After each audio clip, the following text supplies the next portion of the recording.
What is up, guys? In this video, we're going to get the points tracking. So to start, let's go into our CC obstacle generator. We had this first array of obstacles right here. We're actually going to create one more array because thinking through the obstacles life cycle, it's generated, it passes the hero, and this is the point at which we increment the points label, and then it goes again, and as soon as it's off the screen, we're going to remove it from our scene entirely. So these two arrays are the way that we're going to increment the label and also remove from the scene. And you'll see that in just a second as when we jump into our game scene class. But to start, let's create another array. So we're going to call this obstacle trackers. It's going to be of type CC obstacles. So how this is going to work is basically we're going to add the obstacle to both of these arrays. So in the handle obstacle function right here, let's say obstacle trackers dot append obstacle. So when the obstacle gets to the point that it's passing the hero, we're going to increment the points label and then remove that obstacle from the obstacle trackers array. And that's how we're going to know that the next obstacle is the obstacle coming towards the hero. So we're going to do the same thing. Then in the obstacles array, we're going to say, as soon as that guy is off the screen, we're going to check this obstacle. As soon as he's off the screen, remove him from the scene and also remove him from the obstacles array. So if that doesn't make too much sense now, let's just implement it really quick. Let's go into our game scene class.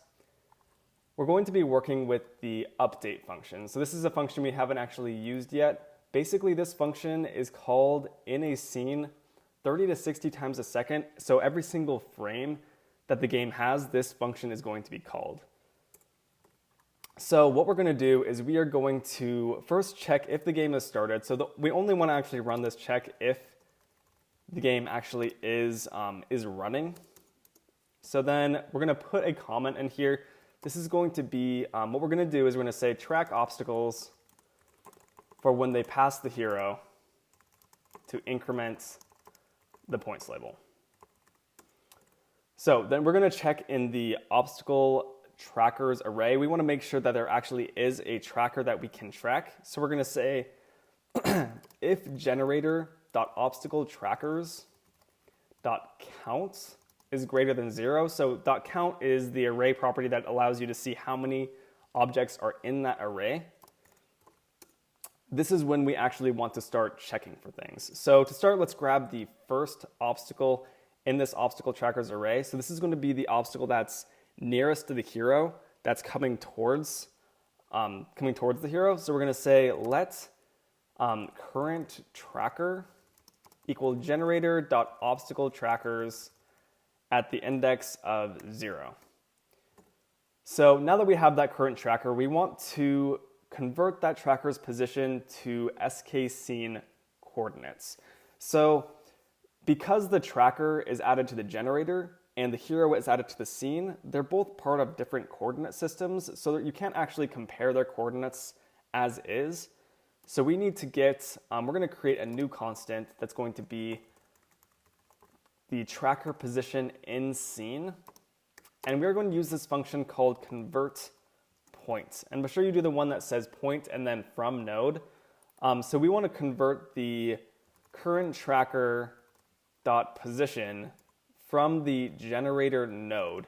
Now the reason that this converts it to the SK scene coordinates, the game scene coordinates, is because we're calling convert points from the SK scene object. So this convert point is being called from this class. We could also just say, it would be the equivalent thing to say self.convertPoint, and basically it's going to convert it to whatever object is calling that function. We're going to convert it to that coordinate system. I know this may be a little confusing. I remember this was confusing for me at first, trying to figure out all the positions and converting coordinates around. If it is confusing, don't worry about it and just take it that we're just converting the current tracker's coordinates to the scene's coordinates.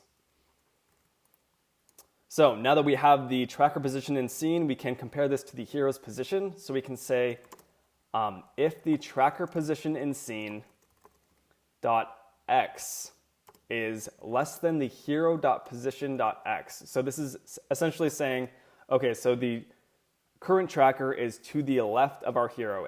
Our hero has passed this obstacle, and we can increment the points label, and we can also remove it from this tracker's array. So we can now say, we can grab our points label with the child node and name method. So we're going to say let points label equals child node with name points label. And because we know this is a CC points label, we can cast this down. So we can say CC points label, and we can say points label dot increment. So we want to increase that points label by 1, and we also want to remove this guy from our obstacle trackers. So we're going to say generator.obstacle trackers.remove first. So every single array has this function. This is essentially just going to remove the obstacle that is at the 0th index of our obstacle trackers array. So let's see if we did all this right. Let's run this guy.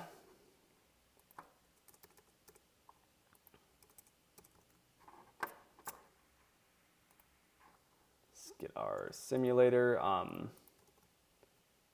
What you saw in that simulator, I actually have another Xcode project open.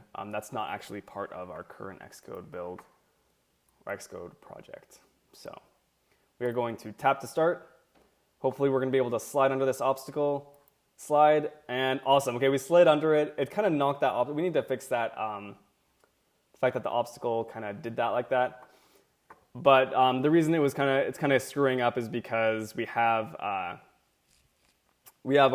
obstacle flying off into the distance, kind of screwing with the points label. But yeah, let's actually increase the default speed so we can actually get through some of these obstacles. Let's go into our constants file. For the k default speed, let's change this to 180. Let's run this one more time. And we might actually also have to change the generation speed. Oh no, I think we'll be good with this. So we can jump. So it looks like we're getting our points incrementing. In the next couple of videos, we'll fix this issue we have here. But yeah, that's going to be it for tracking our points.